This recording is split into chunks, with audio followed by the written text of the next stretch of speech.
ಓಂ ಶಾಂತಿ. ಇಂದಿನ ದಿನಾಂಕ 1/7/2024. ಪ್ರಾರ್ಥ ಮುರಳಿ ಬಾಪ್ತಾದ ಮಧುಬನ. ಮಧುರ ಮಕ್ಕಳೇ, ಶಾಂತಿಧಾಮವು ಪಾವನ ಆತ್ಮಗಳ ಮನೆಯಾಗಿದೆ. ಆ ಮನೆಗೆ ಹೋಗಬೇಕೆಂದರೆ ಸಂಪೂರ್ಣ ಪಾವನರಾಗಿ. ಪ್ರಶ್ನೆ: ತಂದೆಯು ಎಲ್ಲ ಮಕ್ಕಳಿಗೆ ಯಾವ ಗ್ಯಾರಂಟಿ ಕೊಡುತ್ತಾರೆ? ಉತ್ತರ: ಮಧುರ ಮಕ್ಕಳೇ, ನೀವು ನನ್ನನ್ನು ನೆನಪು ಮಾಡಿದರೆ ನಾನು ನಿಮ್ಮನ್ನು ಶಿಕ್ಷೆಗಳನ್ನು ಅನುಭವಿಸದೆ ಮನೆಗೆ ಕರೆದುಕೊಂಡು ಹೋಗುತ್ತೇನೆಂದು ಗ್ಯಾರಂಟಿ ಕೊಡುತ್ತೇನೆ. ನೀವು ಒಬ್ಬ ತಂದೆಯೊಂದಿಗೆ ಮನಸ್ಸನ್ನಿಡಿ. ಈ ಹಳೆಯ ಪ್ರಪಂಚವನ್ನು ನೋಡಿಯೂ ನೋಡದಂತಿರಿ. ಈ ಪ್ರಪಂಚದಲ್ಲಿರುತ್ತಾ ಪವಿತ್ರರಾಗಿ ತೋರಿಸಿ. ಆಗ ತಂದೆಯು ನಿಮಗೆ ವಿಶ್ವದ ರಾಜ್ಯ ಭಾಗ್ಯವನ್ನು ಅವಶ್ಯವಾಗಿ ಕೊಡುತ್ತಾರೆ. ಓಂ ಶಾಂತಿ. ಆತ್ಮಿಕ ಮಕ್ಕಳೊಂದಿಗೆ ಆತ್ಮಿಕ ತಂದೆಯು ಕೇಳುತ್ತಿದ್ದಾರೆ. ಇದಂತೂ ಮಕ್ಕಳಿಗೆ ಗೊತ್ತಿದೆ. ತಂದೆಯು ನಾವು ಮಕ್ಕಳನ್ನು ಮನೆಗೆ ಕರೆದುಕೊಂಡು ಹೋಗುವುದಕ್ಕಾಗಿ ಬಂದಿದ್ದಾರೆ. ಅಂದ ಮೇಲೆ ಈಗ ಮನೆಗೆ ಹೋಗುವ ಬಯಕೆ ಇದೆಯೇ? ಅದು ಎಲ್ಲ ಆತ್ಮಗಳ ಮನೆಯಾಗಿದೆ. ಇಲ್ಲಿ ಎಲ್ಲ ಜೀವಾತ್ಮರಿಗೆ ಒಂದೇ ಮನೆಯಲ್ಲ. ಇದಂತೂ ತಿಳಿದುಕೊಂಡಿದ್ದೀರಿ. ತಂದೆಯೂ ಬಂದಿದ್ದಾರೆ. ತಂದೆಯನ್ನು ನಿಮಂತ್ರಣದ ಮೇರೆಗೆ ನಮ್ಮನ್ನು ಮನೆ ಅಥವಾ ಶಾಂತಿಧಾಮಕ್ಕೆ ಕರೆದುಕೊಂಡು ಹೋಗಿ ಎಂದು ಕರೆದಿದ್ದೀರಿ. ಈಗ ತಂದೆಯು ತಿಳಿಸುತ್ತಾರೆ, ತಮ್ಮ ಮನಸ್ಸನ್ನು ಕೇಳಿಕೊಳ್ಳಿ. ಏ ಆತ್ಮರೇ, ನೀವು ಪತಿತರು ಅಲ್ಲಿಗೆ ಹೋಗಲು ಹೇಗೆ ಸಾಧ್ಯ? ಪಾವನರಂತೂ ಅವಶ್ಯವಾಗಿ ಆಗಬೇಕಾಗಿದೆ. ಈಗ ಮನೆಗೆ ಹೋಗಬೇಕಾಗಿದೆ. ಮತ್ತೇನು ಹೇಳುವಂತಿಲ್ಲ. ಭಕ್ತಿ ಮಾರ್ಗದಲ್ಲಿ ನೀವು ಇಷ್ಟೊಂದು ಸಮಯದಿಂದ ಪುರುಷಾರ್ಥ ಮಾಡಿದ್ದೀರಿ. ಏತಕ್ಕಾಗಿ? ಮುಕ್ತಿಗಾಗಿ. ಅಂದ ಮೇಲೆ ಈಗ ತಂದೆಯು ಪ್ರಶ್ನಿಸುತ್ತಾರೆ, ಮನೆಗೆ ಹೋಗುವ ವಿಚಾರವಿದೆಯೇ? ಮಕ್ಕಳು ಹೇಳುತ್ತಾರೆ, ಬಾಬಾ, ಇದಕ್ಕಾಗಿಯೇ ನಾವು ಇಷ್ಟು ಭಕ್ತಿಯನ್ನು ಮಾಡಿದ್ದೇವೆ. ಇದು ಕೂಡ ಮಕ್ಕಳಿಗೆ ತಿಳಿದಿದೆ. ಎಲ್ಲ ಜೀವಾತ್ಮರನ್ನು ಕರೆದುಕೊಂಡು ಹೋಗಬೇಕಾಗಿದೆ. ಆದರೆ ಪವಿತ್ರರಾಗಿ ಮನೆಗೆ ಹೋಗಬೇಕಾಗಿದೆ. ನಂತರ ಪವಿತ್ರ ಆತ್ಮರೇ ಮೊಟ್ಟ ಮೊದಲು ಬರುತ್ತಾರೆ. ಅಪವಿತ್ರ ಆತ್ಮಗಳು ಶಾಂತಿಧಾಮದಲ್ಲಿರಲು ಸಾಧ್ಯವಿಲ್ಲ. ಈಗ ಯಾರೆಲ್ಲ ಕೋಟ್ಯಾಂತರ ಆತ್ಮಗಳಿದ್ದಾರೆಯೋ ಎಲ್ಲರೂ ಮನೆಗೆ ಅವಶ್ಯವಾಗಿ ಹೋಗಬೇಕಾಗಿದೆ. ಆ ಮನೆಗೆ ಶಾಂತಿಧಾಮ ವಾನಪ್ರಸ್ಥವೆಂದು ಹೇಳಲಾಗುತ್ತದೆ. ಪಾವನರಾಗಿ ಪಾವನ ಶಾಂತಿಧಾಮಕ್ಕೆ ಹೋಗಬೇಕಾಗಿದೆ. ಎಷ್ಟು ಸಹಜ ಮಾತಾಗಿದೆ. ಅದು ಆತ್ಮಗಳ ಪಾವನ ಶಾಂತಿಧಾಮವಾಗಿದೆ. ಸತ್ಯಯುಗವು ಜೀವಾತ್ಮರ ಪಾವನ ಸುಖಧಾಮವಾಗಿದೆ. ಇದು ಜೀವಾತ್ಮನ ಪತಿತ ದುಃಖಧಾಮವಾಗಿದೆ. ಇದರಲ್ಲಿ ತಬ್ಬಿಬ್ಬಾಗುವ ಮಾತೇ ಇಲ್ಲ. ಶಾಂತಿಧಾಮದಲ್ಲಿ ಎಲ್ಲ ಪವಿತ್ರ ಆತ್ಮಗಳು ನಿವಾಸ ಮಾಡುತ್ತಾರೆ. ಅದು ಆತ್ಮಗಳ ಪವಿತ್ರ ಪ್ರಪಂಚ, ನಿರ್ವಿಕಾರಿ ನಿರಾಕಾರಿ ಪ್ರಪಂಚವಾಗಿದೆ. ಇದು ಎಲ್ಲ ಜೀವಾತ್ಮರ ಹಳೆಯ ಪ್ರಪಂಚವಾಗಿದೆ. ಎಲ್ಲರೂ ಪತಿತರಾಗಿದ್ದಾರೆ. ಈಗ ತಂದೆಯು ಆತ್ಮಗಳನ್ನು ಪಾವನ ಮಾಡಿ ಪಾವನ ಪ್ರಪಂಚ ಶಾಂತಿಧಾಮದಲ್ಲಿ ಕರೆದುಕೊಂಡು ಹೋಗಲು ಬಂದಿದ್ದಾರೆ. ಮತ್ತೆ ರಾಜಯೋಗವನ್ನು ಯಾರು ಕಲಿಯುತ್ತಾರೆಯೋ ಅವರೇ ಪಾವನ ಸುಖಧಾಮದಲ್ಲಿ ಬರುತ್ತಾರೆ. ಇದಂತೂ ಬಹಳ ಸಹಜವಾಗಿದೆ. ಇದರಲ್ಲಿ ಯಾವುದೇ ಮಾತಿನ ವಿಚಾರ ಮಾಡಬಾರದು. ಬುದ್ಧಿಯಿಂದ ತಿಳಿದುಕೊಳ್ಳಬೇಕಾಗಿದೆ. ನಾವು ಆತ್ಮಗಳ ತಂದೆಯು ನಮ್ಮನ್ನು ಪಾವನ ಶಾಂತಿಧಾಮದಲ್ಲಿ ಕರೆದುಕೊಂಡು ಹೋಗಲು ಬಂದಿದ್ದಾರೆ. ಅಲ್ಲಿ ಹೋಗುವ ಯಾವ ಮಾರ್ಗವನ್ನು ಮರೆತು ಹೋಗಿದ್ದೆವೋ ಅದನ್ನು ಈಗ ತಂದೆಯು ತಿಳಿಸುತ್ತಿದ್ದಾರೆ. ಕಲ್ಪಕಲ್ಪದಲ್ಲಿಯೂ ನಾನು ಹೀಗೆಯೇ ಬಂದು ತಿಳಿಸುತ್ತೇನೆ. ಏ ಮಕ್ಕಳೇ, ಶಿವ ತಂದೆಯಾದ ನನ್ನನ್ನು ನೆನಪು ಮಾಡಿ. ಸರ್ವರ ಸದ್ಗತಿದಾತ ಒಬ್ಬರೇ ಸದ್ಗುರುವಾಗಿದ್ದಾರೆ. ಅವರೇ ಬಂದು ಮಕ್ಕಳಿಗೆ ಸಂದೇಶ ಅಥವಾ ಶ್ರೀಮತವನ್ನು ಕೊಡುತ್ತಾರೆ. ಮಕ್ಕಳೇ, ಈಗ ನೀವು ಏನು ಮಾಡುತ್ತೀರಿ? ಅರ್ಧಕಲ್ಪ ನೀವು ಬಹಳ ಭಕ್ತಿಯನ್ನು ಮಾಡಿದ್ದೀರಿ, ದುಃಖಿಯಾಗಿದ್ದೀರಿ. ಖರ್ಚು ಮಾಡುತ್ತಾ ಮಾಡುತ್ತಾ ಕಂಗಾಲರಾಗಿ ಬಿಟ್ಟಿರಿ. ಆತ್ಮವೂ ಸಹ ಸತೋ ಪ್ರಧಾನದಿಂದ ತಮೋ ಪ್ರಧಾನವಾಗಿ ಬಿಟ್ಟಿದೆ. ಸಾಕು, ಈ ಸ್ವಲ್ಪ ಮಾತುಗಳೇ ತಿಳಿದುಕೊಳ್ಳುವಂತದ್ದಾಗಿದೆ. ಈಗ ಮನೆಗೆ ಹೋಗಬೇಕೇ ಅಥವಾ ಬೇಡವೇ? ಹೌದು ಬಾಬಾ, ಅವಶ್ಯವಾಗಿ ಹೋಗಬೇಕು. ಅದು ನಮ್ಮ ಮಧುರ ಶಾಂತಿಯ ಮನೆ ಆಗಿದೆ. ಇದು ಸಹ ಗೊತ್ತಿದೆ. ಅವಶ್ಯವಾಗಿ ನಾವೀಗ ಪತಿತರಾಗಿದ್ದೇವೆ, ಆದ್ದರಿಂದ ಹೋಗಲು ಸಾಧ್ಯವಿಲ್ಲ. ಈಗ ತಂದೆಯು ತಿಳಿಸುತ್ತಾರೆ, ನನ್ನನ್ನು ನೆನಪು ಮಾಡಿ, ಆಗ ನಿಮ್ಮ ಪಾಪಗಳು ನಾಶವಾಗುತ್ತವೆ. ಕಲ್ಪಕಲ್ಪವು ಇದೇ ಸಂದೇಶವನ್ನು ಕೊಡುತ್ತೇನೆ. ತಮ್ಮನ್ನು ಆತ್ಮನೆಂದು ತಿಳಿಯಿರಿ. ಈ ದೇಹವನ್ನು ಸಮಾಪ್ತಿಯಾಗಲಿದೆ. ಬಾಕಿ ಆತ್ಮಗಳಂತೂ ಮರಳಿ ಮನೆಗೆ ಹೋಗಬೇಕಾಗಿದೆ. ಅದಕ್ಕೆ ನಿರಾಕಾರಿ ಪ್ರಪಂಚವೆಂದು ಹೇಳುತ್ತಾರೆ. ಎಲ್ಲ ನಿರಾಕಾರಿ ಆತ್ಮಗಳು ಅಲ್ಲಿಯೇ ಇರುತ್ತಾರೆ. ಅದು ಆತ್ಮಗಳ ಮನೆಯಾಗಿದೆ. ನಿರಾಕಾರ ತಂದೆಯೂ ಸಹ ಅಲ್ಲಿರುತ್ತಾರೆ. ತಂದೆಯು ಅಲ್ಲಿಯೇ ಇರುತ್ತಾರೆ. ಅದು ಆತ್ಮಗಳ ಮನೆಯಾಗಿದೆ. ನಿರಾಕಾರ ತಂದೆಯೂ ಸಹ ಅಲ್ಲಿರುತ್ತಾರೆ. ತಂದೆಯು ಎಲ್ಲರಿಗಿಂತ ಕೊನೆಯಲ್ಲಿ ಬರುತ್ತಾರೆ, ಏಕೆಂದರೆ ಮತ್ತೆ ಎಲ್ಲರನ್ನೂ ಹಿಂತಿರುಗಿ ಮನೆಗೆ ಕರೆದುಕೊಂಡು ಹೋಗಬೇಕಾಗಿದೆ.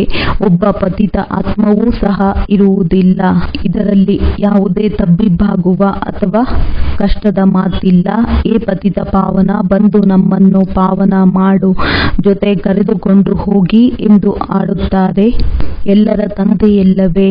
ಮತ್ತೆ ಯಾವಾಗ ನಾವು ಹೊಸ ಪ್ರಪಂಚದಲ್ಲಿ ಪಾತ್ರವನ್ನು ಅಭಿನಯಿಸಲು ಬಂದಾಗ ಕಡಿಮೆ ಜನಸಂಖ್ಯೆ ಇರುತ್ತದೆ. ಬಾಕಿ ಇಷ್ಟು ಕೋಟ್ಯಾಂತರ ಆತ್ಮಗಳು ಎಲ್ಲಿರುತ್ತಾರೆ? ಮಕ್ಕಳಿಗೆ ತಿಳಿದಿದೆ, ಸತ್ಯಯುಗದಲ್ಲಿ ಕೆಲವರೇ ಜೀವಾತ್ಮರಿದ್ದರು. ಚಿಕ್ಕ ವೃಕ್ಷವಾಗಿತ್ತು, ನಂತರ ವೃದ್ಧಿಯಾಯಿತು. ವೃಕ್ಷದಲ್ಲಿ ಅನೇಕ ಧರ್ಮಗಳ ವಿಭಿನ್ನತೆ ಇದೆ. ಅದಕ್ಕೆ ಕಲ್ಪವೃಕ್ಷವೆಂದು ಹೇಳಲಾಗುತ್ತದೆ. ಒಂದು ವೇಳೆ ಏನೂ ಅರ್ಥವಾಗಿಲ್ಲವೆಂದರೆ ಕೇಳಬಹುದು. ಕೆಲವರು ಹೇಳುತ್ತಾರೆ, ಬಾಬಾ, ನಾವು ಕಲ್ಪದ ಆಯಸ್ಸು 5000 ವರ್ಷಗಳೆಂದು ಹೇಗೆ ನಂಬುವುದು? ಅರೆ, ತಂದೆಯಂತೂ ಸತ್ಯವನ್ನು ತಿಳಿಸುತ್ತಾರೆ. ಚಕ್ರದ ಕಾಲಾವಧಿಯನ್ನು ತಿಳಿಸಿದ್ದಾರೆ. ಈ ಕಲ್ಪದ ಸಂಗಮ ಯುಗದಲ್ಲಿಯೇ ತಂದೆಯು ಬಂದು ದೈವಿ ರಾಜಧಾನಿಯನ್ನು ಸ್ಥಾಪನೆ ಮಾಡುತ್ತಾರೆ. ಅದು ಈಗ ಇಲ್ಲ. ಸತ್ಯಯುಗದಲ್ಲಿ ಒಂದೇ ದೈವಿ ರಾಜಧಾನಿ ಇರುವುದು. ಈ ಸಮಯದಲ್ಲಿ ನಿಮಗೆ ರಚಯಿತ ಮತ್ತು ರಚನೆಯ ಜ್ಞಾನವನ್ನು ತಿಳಿಸುತ್ತಾರೆ. ತಂದೆಯು ಹೇಳುತ್ತಾರೆ, ನಾನು ಕಲ್ಪದ ಸಂಗಮ ಯುಗದಲ್ಲಿ ಬರುತ್ತೇನೆ. ಹೊಸ ಪ್ರಪಂಚದ ಸ್ಥಾಪನೆ ಮಾಡುತ್ತೇನೆ. ಹಳೆಯ ಪ್ರಪಂಚವು ಸಮಾಪ್ತಿಯಾಗಲಿದೆ. ನಾಟಕದನುಸಾರ ಹೊಸದರಿಂದ ಹಳೆಯದು, ಹಳೆಯದರಿಂದ ಹೊಸದಾಗುತ್ತದೆ. ಇದರ 4 ಭಾಗಗಳು ಸಮಾನವಾಗಿದೆ. ಇದಕ್ಕೆ ಸ್ವಸ್ತಿಕ್ ಎಂದು ಕರೆಯಲಾಗುತ್ತದೆ. ಆದರೆ ಏನೂ ತಿಳಿದುಕೊಂಡಿಲ್ಲ. ಭಕ್ತಿ ಮಾರ್ಗದಲ್ಲಿ ಹೇಗೆ ಗೊಂಬೆಯಾಟವನ್ನು ಆಡುತ್ತಿರುತ್ತಾರೆ. ಬಹಳಷ್ಟು ಚಿತ್ರಗಳಿವೆ. ದೀಪಾವಳಿಯಲ್ಲಿ ವಿಶೇಷವಾಗಿ ಅಂಗಡಿಯನ್ನು ತೆರೆಯುತ್ತಾರೆ. ಅನೇಕ ಚಿತ್ರಗಳಿವೆ. ಈಗ ನೀವು ತಿಳಿದುಕೊಂಡಿದ್ದೀರಿ. ಒಬ್ಬರು ಶಿವ ತಂದೆ ಮತ್ತು ನಾವು ಮಕ್ಕಳು. ಮತ್ತೆ ಇಲ್ಲಿಗೆ ಬಂದಾಗ ಲಕ್ಷ್ಮೀ ನಾರಾಯಣರ ರಾಜ್ಯ ಮತ್ತು ರಾಮ ಸೀತೆಯರ ರಾಜ್ಯ. ಅನಂತರ ಅನ್ಯ ಧರ್ಮದವರು ಬರುತ್ತಾರೆ. ಅವರೊಂದಿಗೆ ನೀವು ಮಕ್ಕಳ ಸಂಬಂಧವೇ ಇಲ್ಲ. ಅವರು ತಮ್ಮ ಸಮಯದಲ್ಲಿ ಬರುತ್ತಾರೆ. ಮತ್ತೆ ಎಲ್ಲರೂ ಹಿಂತಿರುಗಿ ಹೋಗಬೇಕಾಗಿದೆ. ನೀವು ಮಕ್ಕಳು ಸಹ ಮನೆಗೆ ಹೋಗಬೇಕಾಗಿದೆ. ಈ ಪೂರ್ಣ ಪ್ರಪಂಚವು ವಿನಾಶವಾಗಲಿದೆ. ಈಗ ಇದರಲ್ಲೇನಿರುವುದು? ಈ ಪ್ರಪಂಚದ ಕಡೆ ಮನಸ್ಸೇ ಹೋಗುವುದಿಲ್ಲ. ಒಬ್ಬ ಪ್ರಿಯತಮನೊಂದಿಗೆ ಮನಸ್ಸಿಡಬೇಕು. ಅವರು ತಿಳಿಸುತ್ತಾರೆ, ಏ ಪ್ರಿಯತಮೆಯರೇ, ನನ್ನೊಬ್ಬನ ಜೊತೆ ಮನಸ್ಸಿಟ್ಟರೆ ನೀವು ಪಾವನರಾಗುತ್ತೀರಿ. ಈಗ ಬಹಳ ಸಮಯವು ಕಳೆಯಿತು, ಸ್ವಲ್ಪವೇ ಉಳಿದಿದೆ. ಸಮಯವು ಹೋಗುತ್ತಾ ಇರುತ್ತದೆ. ಯೋಗದಲ್ಲಿಲ್ಲದಿದ್ದರೆ ಅಂತಿಮದಲ್ಲಿ ಅವರು ಬಹಳ ಪಶ್ಚಾತ್ತಾಪ ಪಡುತ್ತಾರೆ, ಶಿಕ್ಷೆಗಳನ್ನು ಅನುಭವಿಸುತ್ತಾರೆ. ಪದವಿಯು ಭ್ರಷ್ಟವಾಗಿ ಬಿಡುತ್ತದೆ. ಇದು ಸಹ ನೀವು ಮಕ್ಕಳಿಗೆ ತಿಳಿದಿದೆ. ನಮ್ಮ ಮನೆಯನ್ನು ಬಿಟ್ಟು ನಾವು ಎಷ್ಟೊಂದು ಸಮಯವಾಗಿ ಹೋಯಿತು. ಮನೆಗೆ ಹೋಗುವುದಕ್ಕಾಗಿಯೇ ತಲೆ ಕೆಡಿಸಿಕೊಳ್ಳುತ್ತಾರಲ್ಲವೇ? ತಂದೆಯೂ ಸಹ ಮನೆಯಲ್ಲಿಯೇ ಸಿಗುವರು. ಸತ್ಯಯುಗದಲ್ಲಂತೂ ಸಿಗುವುದಿಲ್ಲ. ಮುಕ್ತಿಧಾಮದಲ್ಲಿ ಹೋಗುವುದಕ್ಕಾಗಿ ಮನುಷ್ಯರು ಎಷ್ಟೊಂದು ಶ್ರಮ ಪಡುತ್ತಾರೆ. ಅದಕ್ಕೆ ಭಕ್ತಿ ಮಾರ್ಗವೆಂದು ಹೇಳಲಾಗುತ್ತದೆ. ಈಗ ಡ್ರಾಮಾ ಅನುಸಾರ ಭಕ್ತಿಯು ಸಮಾಪ್ತಿಯಾಗಬೇಕಾಗಿದೆ. ಈಗ ನಾನು ನಿಮ್ಮನ್ನು ಮನೆಗೆ ಕರೆದುಕೊಂಡು ಹೋಗುವುದಕ್ಕಾಗಿ ಬಂದಿದ್ದೇನೆ. ಅವಶ್ಯವಾಗಿ ಕರೆದುಕೊಂಡು ಹೋಗುತ್ತೇನೆ. ಯಾರೆಷ್ಟು ಪಾವನರಾಗುತ್ತೀರೋ ಅಷ್ಟು ಶ್ರೇಷ್ಠ ಪದವಿಯನ್ನು ಪಡೆಯುತ್ತೀರಿ. ಇದರಲ್ಲಿ ತಬ್ಬಿಬ್ಬಾಗುವ ಮಾತಿಲ್ಲ. ತಂದೆಯು ತಿಳಿಸುತ್ತಾರೆ, ಮಕ್ಕಳೇ, ನೀವು ನನ್ನನ್ನು ನೆನಪು ಮಾಡಿ ನಿಮ್ಮನ್ನು ಶಿಕ್ಷೆಯನ್ನು ಅನುಭವಿಸದೆ ಮನೆಗೆ ಹೋಗುತ್ತೀರಿ ಎಂದು ಗ್ಯಾರಂಟಿ ಕೊಡುತ್ತೇನೆ. ನೆನಪಿನಿಂದ ನಿಮ್ಮ ಎಲ್ಲ ವಿಕರ್ಮಗಳು ವಿನಾಶವಾಗುತ್ತದೆ. ಒಂದು ವೇಳೆ ನೆನಪು ಮಾಡದಿದ್ದರೆ ಶಿಕ್ಷೆಗಳನ್ನು ಅನುಭವಿಸಬೇಕಾಗುತ್ತದೆ. ಪದವಿಯು ಭ್ರಷ್ಟವಾಗಿ ಬಿಡುತ್ತದೆ. ಇಡೀ 5,000 ವರ್ಷಗಳ ನಂತರ ನಾನು ಬಂದು ಇದನ್ನೇ ತಿಳಿಸುತ್ತೇನೆ. ನಾನು ಅನೇಕ ಬಾರಿ ನಿಮ್ಮನ್ನು ಹಿಂತಿರುಗಿ ಕರೆದುಕೊಂಡು ಹೋಗಲು ಬಂದಿದ್ದೆನು. ನೀವು ಮಕ್ಕಳೇ ಸೋಲು ಗೆಲುವಿನ ಪಾತ್ರವನ್ನು ಅಭಿನಯಿಸುತ್ತೀರಿ. ನಂತರ ನಾನು ಕರೆದುಕೊಂಡು ಹೋಗಲು ಬರುತ್ತೇನೆ. ಇದು ಪತಿತ ಪ್ರಪಂಚವಾಗಿದೆ. ಆದ್ದರಿಂದಲೇ ಪತಿತ ಪಾವನನೇ ಬನ್ನಿ. ನಾವು ವಿಕಾರಿ ಪತಿತರಾಗಿದ್ದೇವೆ, ಬಂದು ನಿರ್ವಿಕಾರಿ ಪಾವನರನ್ನಾಗಿ ಮಾಡಿ ಎಂದು ಆಡುತ್ತಾರೆ. ಇದು ವಿಕಾರಿ ಪ್ರಪಂಚವಾಗಿದೆ. ಈಗ ನೀವು ಮಕ್ಕಳು ಸಂಪೂರ್ಣ ನಿರ್ವಿಕಾರಿಗಳಾಗಬೇಕಾಗಿದೆ. ಯಾರು ಕೊನೆಯಲ್ಲಿ ಬರುವರೋ ಅವರು ಶಿಕ್ಷೆಗಳನ್ನು ಅನುಭವಿಸಿ ಹೋಗುತ್ತಾರೆ. ಆದ್ದರಿಂದ ಮತ್ತೆ ಬರುವುದು ಸಹ ಇಂತಹ ಪ್ರಪಂಚದಲ್ಲಿಯೇ, ಎಲ್ಲಿ 2 ಕಲೆಗಳು ಕಡಿಮೆಯಾಗಿ ಬಿಡುತ್ತವೆ. ಅವರಿಗೆ ಸಂಪೂರ್ಣ ಪವಿತ್ರರೆಂದು ಹೇಳುವುದಿಲ್ಲ. ಆದ್ದರಿಂದ ಈಗ ಪೂರ್ಣ ಪುರುಷಾರ್ಥ ಮಾಡಬೇಕು. ಕಡಿಮೆ ಪದವಿಯಾಗಿ ಬಿಡುವಂತದ್ದಾಗಬಾರದು. ಬಲೆ ರಾವಣ ರಾಜ್ಯವಿರುವುದಿಲ್ಲ, ಆದರೆ ಪದವಿಯಂತೂ ನಂಬರ್ ವಾರ್ ಇರುತ್ತದೆ. ಆತ್ಮದಲ್ಲಿ ತುಕ್ಕು ಬೀಳುತ್ತದೆ ಎಂದರೆ ಅದಕ್ಕೆ ಅಂತಹ ಶರೀರವೇ ಸಿಗುತ್ತದೆ. ಆತ್ಮವು ಚಿನ್ನದಿಂದ ಬೆಳ್ಳಿಯ ಸಮಾನವಾಗಿ ಬಿಡುತ್ತದೆ. ಬೆಳ್ಳಿಯ ಅಂಶವು ತುಕ್ಕು ಆತ್ಮದಲ್ಲಿ ಬೀಳುತ್ತದೆ. ಮತ್ತೆ ದಿನ ಪ್ರತಿದಿನ ಹೆಚ್ಚಿನದಾಗಿ ಕೊಡಕಾದ ತುಕ್ಕು ಬೀಳುತ್ತಾ ಹೋಗುತ್ತದೆ. ತಂದೆಯು ಬಹಳ ಚೆನ್ನಾಗಿ ತಿಳಿಸುತ್ತಾರೆ. ಯಾರಿಗಾದರೂ ಅರ್ಥವಾಗದಿದ್ದರೆ ಕೈಯನ್ನೆತ್ತಿ. ಯಾರು 84 ಜನ್ಮಗಳ ಚಕ್ರವನ್ನು ಸುತ್ತಿದ್ದಾರೆಯೋ ಅವರಿಗೆ ತಿಳಿಸುತ್ತೇನೆ.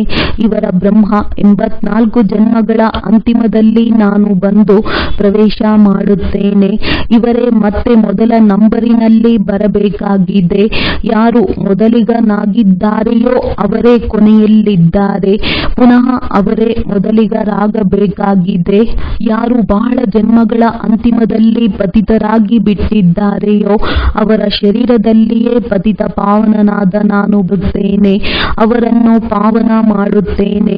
ನಾನು ಎಷ್ಟು ಸ್ಪಷ್ಟವಾಗಿ ತಿಳಿಸುತ್ತೇನೆ, ಮಕ್ಕಳೇ, ನನ್ನನ್ನು ನೆನಪು ಮಾಡಿದರೆ ನಿಮ್ಮ ಪಾಪಗಳು ಭಸ್ಮವಾಗುತ್ತವೆ.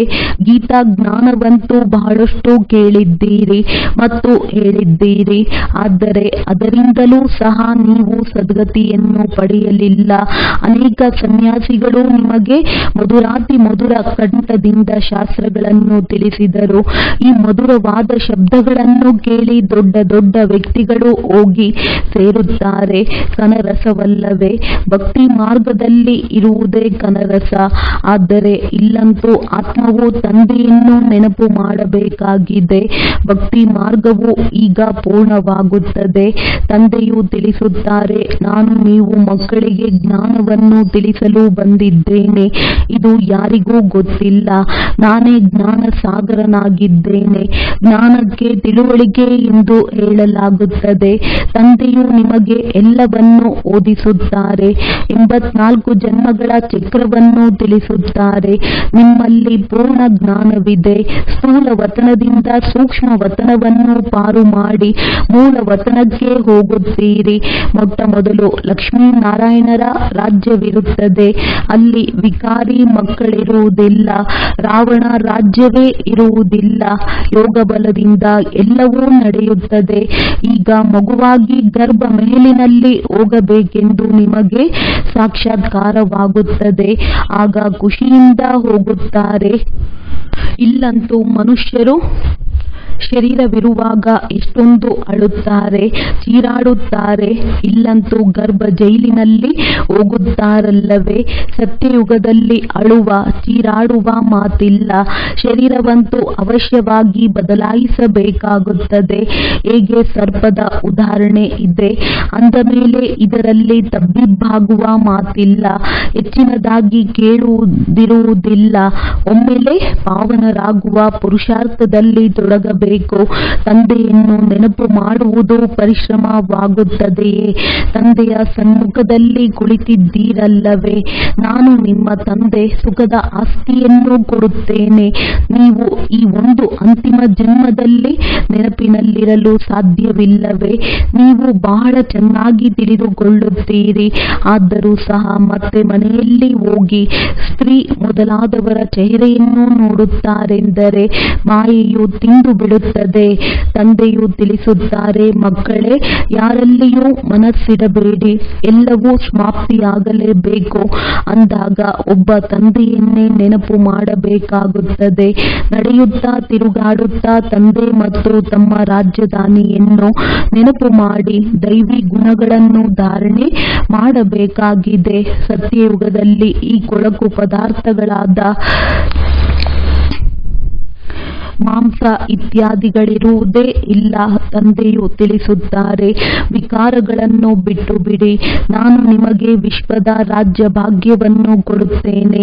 ಎಷ್ಟು ಲಾಭವಾಗುತ್ತದೆ. ಅಂದ ಮೇಲೆ ಏಕೆ ಪವಿತ್ರರಾಗಿರುವುದಿಲ್ಲ? ಕೇವಲ ಒಂದು ಜನ್ಮದಲ್ಲಿ ಪವಿತ್ರರಾಗುವುದರಿಂದ ಎಷ್ಟು ದೊಡ್ಡ ಸಂಪಾದನೆಯಾಗಿ ಬಿಡುತ್ತದೆ. ಬಲೆ ಒಟ್ಟಿಗೆ ಇರಿ. ಜ್ಞಾನದ ಕತ್ತಿಯು ನಡುವೆ ಇರಲಿ. ಪವಿತ್ರರಾಗಿ ತೋರಿಸಿದರೆ ಎಲ್ಲರಿಗಿಂತ ತಮ್ಮ ಪದವಿಯನ್ನು ಪಡೆಯುತ್ತೀರಿ. ಏಕೆಂದರೆ ಬಾಲ ಬ್ರಹ್ಮಚಾರಿಗಳಾಗಿದ್ದೀರಿ. ಮತ್ತೆ ಜ್ಞಾನವೂ ಬೇಕು. ಅನ್ಯರನ್ನು ತಮ್ಮ ಸಮಾನ ಮಾಡಿಕೊಳ್ಳಬೇಕಾಗಿದೆ. ನಾವು ಹೇಗೆ ಒಟ್ಟಿಗೆ ಇದ್ದರೂ ಪವಿತ್ರರಾಗಿರುತ್ತೇವೆ ಎಂಬುದನ್ನು ಸನ್ಯಾಸಿಗಳಿಗೂ ತೋರಿಸಬೇಕಾಗಿದೆ. ಇವರಲ್ಲಂತೂ ಬಹಳ ಶಕ್ತಿ ಇದೆ ಎಂದು ತಿಳಿಯುತ್ತಾರೆ. ತಂದೆಯು ಹೇಳುತ್ತಾರೆ, ಈ ಒಂದು ಜನ್ಮದಲ್ಲಿ ಪವಿತ್ರರಾಗಿರುವುದರಿಂದ 21 ಜನ್ಮಗಳವರೆಗೆ ನೀವು ವಿಶ್ವದ ಮಾಲೀಕರಾಗುತ್ತೀರಿ. ಎಷ್ಟು ದೊಡ್ಡ ಬಹುಮಾನವೂ ಸಿಗುತ್ತದೆ. ಅಂದಾಗ ಏಕೆ ಪವಿತ್ರರಾಗಿದ್ದು ತೋರಿಸುವುದಿಲ್ಲ? ಇನ್ನು ಸ್ವಲ್ಪ ಸಮಯವೇ ಇದೆ. ತಂದೆಯ ಸಂದೇಶದ ಸದ್ದು ಕೇಳಿ ಬರುತ್ತದೆ. ಪತ್ರಿಕೆಗಳಲ್ಲಿಯೂ ಬರುತ್ತದೆ. ಈಗ ಅದರ ಚಿಹ್ನೆಗಳನ್ನಂತೂ ನೋಡಿದ್ದೀರಲ್ಲವೇ. ಒಂದು ಅಣುಬಾಂಬಿನಿಂದ ಯಾವ ಸ್ಥಿತಿ ಆಯಿತು? ಇಲ್ಲಿಯವರೆಗೆ ಆಸ್ಪತ್ರೆಯಲ್ಲಿದ್ದಾರೆ. ಈಗಂತೂ ಇಂತಹ ಅಣುಬಾಂಬುಗಳನ್ನು ತಯಾರಿಸುತ್ತಾರೆ. ಅದರಿಂದ ತಕ್ಷಣ ಸಮಾಪ್ತಿಯಾಗುತ್ತದೆ. ಯಾವುದೂ ಕಷ್ಟವಾಗುವುದಿಲ್ಲ. ಮತ್ತು ಇದು ರಿಹರ್ಸಲ್ಸ್ ಆಗಿ ನಂತರ ಫೈನಲ್ ಆಗುತ್ತದೆ. ಬಾಂಬು ಹಾಕಿದ ತಕ್ಷಣ ಸಾಯುತ್ತಾರೆಯೇ ಅಥವಾ ಇಲ್ಲವೇ ಎಂದು ನೋಡುತ್ತಾರೆ. ನಂತರ ಮತ್ತೊಂದು ಯುಕ್ತಿಯನ್ನು ರಚಿಸುತ್ತಾರೆ. ಆ ಸಮಯದಲ್ಲಿ ಆಸ್ಪತ್ರೆ ಮೊದಲಾದವುಗಳಿರುವುದಿಲ್ಲ. ಗಾಯಗೊಂಡವರಿಗೆ ಯಾರೂ ಕುಳಿತು ಸೇವೆ ಮಾಡುತ್ತಾರೆ. ಬ್ರಾಹ್ಮಣರಿಗೆ ತಿನ್ನಿಸುವವರು ಇಲ್ಲ. ಏಕೆಂದರೆ ಶ್ರಾದ್ದ ಮಾಡುವುದಕ್ಕೂ ಇರುವುದಿಲ್ಲ. ಬಾಂಬು ಹಾಕಿದರೆಂದರೆ ಎಲ್ಲವೂ ಸಮಾಪ್ತಿ. ಭೂಕಂಪದಲ್ಲಿ ಎಲ್ಲವೂ ಒಳಗೆ ಹೊರಟು ಹೋಗುತ್ತದೆ. ತಡವಾಗುವುದಿಲ್ಲ. ಇಲ್ಲಿ ಅನೇಕ ಮನುಷ್ಯರಿದ್ದಾರೆ. ಸತ್ಯಯುಗದಲ್ಲಿ ಬಹಳ ಕಡಿಮೆ ಜನಸಂಖ್ಯೆ ಇರುತ್ತದೆ. ಅಂದ ಮೇಲೆ ಇಷ್ಟೆಲ್ಲ ಜನಸಂಖ್ಯೆಯು ಹೇಗೆ ವಿನಾಶವಾಗಬಹುದು ಮುಂದೆ ಹೋದಂತೆ ನೋಡಬೇಕಾಗಿದೆ. ಸತ್ಯಯುಗದಲ್ಲಂತೂ ಪ್ರಾರಂಭದಲ್ಲಿ 9 ಲಕ್ಷವಿರುತ್ತಾರೆ. ನೀವು ಫಕೀರರೂ ಆಗಿದ್ದೀರಿ, ತಂದೆಯೂ ಸಹ ನಿಮಗೆ ಪ್ರಿಯರಾಗಿದ್ದಾರೆ. ಈಗ ಎಲ್ಲವನ್ನೂ ಬಿಟ್ಟು ತಮ್ಮನ್ನು ಆತ್ಮನೆಂದು ತಿಳಿದುಕೊಂಡಿದ್ದೀರಿ. ಆದ್ದರಿಂದ ಇಂತಹ ಬಡವರಿಗೆ ತಂದೆ ಪ್ರಿಯವಾಗುತ್ತಾರೆ. ಸತ್ಯಯುಗದಲ್ಲಿ ಬಹಳ ಚಿಕ್ಕ ವೃಕ್ಷವಿರುತ್ತದೆ. ತಂದೆಯು ಬಹಳಷ್ಟು ತಿಳಿಸುತ್ತಾರೆ. ಯಾರೆಲ್ಲ ಪಾತ್ರಧಾರಿಗಳಿದ್ದಾರೆಯೋ ಅವರೆಲ್ಲರೂ ಅವಿನಾಶಿಯಾಗಿದ್ದಾರೆ. ತಮ್ಮ ತಮ್ಮ ಪಾತ್ರವನ್ನು ಅಭಿನಯಿಸಲು ಬರುತ್ತಾರೆ. ಕಲ್ಪವೂ ನೀವೇ ಬಂದು ತಂದೆಯಿಂದ ವಿದ್ಯಾರ್ಥಿಗಳಾಗಿ ಓದುತ್ತೀರಿ. ನಿಮಗೆ ಗೊತ್ತಿದೆ, ತಂದೆಯು ನಮ್ಮನ್ನು ಪವಿತ್ರರನ್ನಾಗಿ ಮಾಡಿ ಜೊತೆ ಕರೆದುಕೊಂಡು ಹೋಗುತ್ತಾರೆ. ತಂದೆಯೂ ಸಹ ಡ್ರಾಮಾ ಅನುಸಾರ ಬಂಧಿತನಾಗಿದ್ದಾರೆ. ಎಲ್ಲರನ್ನೂ ಅವಶ್ಯವಾಗಿ ವಾಪಸ್ ಕರೆದುಕೊಂಡು ಹೋಗುತ್ತಾರೆ. ಆದ್ದರಿಂದ ಹೆಸರೇ ಆಗಿದೆ ಪಾಂಡವ ಸೇನೆ. ನೀವು ಪಾಂಡವರು ಏನು ಮಾಡುತ್ತಿದ್ದೀರಿ? ನೀವು ಪಾಂಡವರು ತಂದೆಯಿಂದ ನಂಬರ್ ವಾರ್ ಪುರುಷಾರ್ಥದನುಸಾರ ರಾಜ್ಯ ಭಾಗ್ಯವನ್ನು ಕಲ್ಪದ ಹಿಂದಿನ ತರಹ ಪಡೆಯುತ್ತಿದ್ದೀರಿ. ಒಳ್ಳೆಯದು. ಮಧುರಾತಿ ಮಧುರ ಅಗಲಿ ಮರಳಿ ಸಿಕ್ಕಿರುವಂತಹ ಮಕ್ಕಳ ಪ್ರತಿ ಮಾತ್ಪಿತಾ ಬಾಪ್ ತಾದಾರವರ ನೆನಪು, ಪ್ರೀತಿ ಹಾಗೂ ಸುಪ್ರಭಾತ. ಆತ್ಮೀಯ ಮಕ್ಕಳಿಗೆ ಆತ್ಮೀಯ ತಂದೆಯ ನಮಸ್ತೆ. ಧಾರಣೆಗಾಗಿ ಮುಖ್ಯ ಸಾರ: ತಂದೆಗೆ ಪ್ರಿಯರಾಗಲು ಪೂರ್ಣ ಭಿಕಾರಿಗಳಾಗಬೇಕಾಗಿದೆ. ದೇಹವನ್ನು ಸಹ ಮರೆತು ಸ್ವಯಂವನ್ನು ಆತ್ಮವೆಂದು ತಿಳಿಯುವುದೇ ಭಿಕಾರಿಗಳಾಗುವುದಾಗಿದೆ. ತಂದೆಯಿಂದ ಅತಿದೊಡ್ಡ ಬಹುಮಾನವನ್ನು ಪಡೆಯಲು ಸಂಪೂರ್ಣ ಪಾವನರಾಗಿ ತೋರಿಸಬೇಕಾಗಿದೆ. ಹಿಂತಿರುಗಿ ಮನೆಗೆ ಹೋಗಬೇಕಾಗಿದೆ. ಆದ್ದರಿಂದ ಹಳೆಯ ಪ್ರಪಂಚದೊಂದಿಗೆ ಮನಸ್ಸನ್ನಿಡಬಾರದು. ಒಬ್ಬ ಪ್ರಿಯತಮನೊಂದಿಗೆ ಮನಸ್ಸನ್ನಿಡಬೇಕಾಗಿದೆ. ತಂದೆ ಮತ್ತು ರಾಜಧಾನಿಯನ್ನು ನೆನಪು ಮಾಡಬೇಕಾಗಿದೆ. ವರದಾನ: ಬ್ರಾಹ್ಮಣ ಜೀವನದಲ್ಲಿ ಸದಾ ಹಸನ್ಮುಖಿಗಳು ಮತ್ತು ಜಾಗರೂಕ ಮೂಡ್ನಲ್ಲಿರುವಂತಹ ಕಂಬೈನ್ ಸ್ವರೂಪಧಾರಿ ಭವ. ಒಂದು ವೇಳೆ ಯಾವುದೇ ಪರಿಸ್ಥಿತಿಯಲ್ಲಿ ಪ್ರಸನ್ನತೆಯ ಮೂಡ್ ಪರಿವರ್ತನೆಯಾದರೆ ಅದನ್ನು ಸದಾ ಕಾಲದ ಪ್ರಸನ್ನತೆ ಎಂದು ಹೇಳಲಾಗುವುದಿಲ್ಲ. ಬ್ರಾಹ್ಮಣ ಜೀವನದಲ್ಲಿ ಸದಾ ಹಸನ್ಮುಖಿ ಮತ್ತು ಜಾಗರೂಕ ಮೂಡ್ ಇರಬೇಕು. ಮೂಡ್ ಬದಲಾವಣೆಯಾಗುತ್ತಿರಬಾರದು. ಯಾವಾಗ ಮೂಡ್ ಬದಲಾವಣೆಯಾಗುತ್ತಿರುತ್ತದೆ ಆಗ ಹೇಳುತ್ತಾರೆ, ನನಗೆ ಏಕಾಂತ ಬೇಕಾಗಿದೆ ಎಂದು. ಇಂದು ನನ್ನ ಮೂಡ್ ಈ ರೀತಿ ಇದೆ. ಯಾವಾಗ ಒಂಟಿಯಾಗಿರುವಿರಿ ಆಗ ಮೂಡ್ ಬದಲಾಗುತ್ತಿರುತ್ತದೆ. ಸದಾ ಕಂಬೈನ್ ರೂಪದಲ್ಲಿದ್ದಾಗ ಮೂಡ್ ಬದಲಾಗುವುದಿಲ್ಲ. ಸ್ಲೋಗನ್: ಯಾವುದೇ ಉತ್ಸವ ಆಚರಿಸುವುದು ಅರ್ಥಾತ್ ನೆನಪು ಮತ್ತು ಸೇವೆಯ ಉತ್ಸಾಹದಲ್ಲಿರುವುದು. ಒಳ್ಳೆಯದು. ಓಂ ಶಾಂತಿ.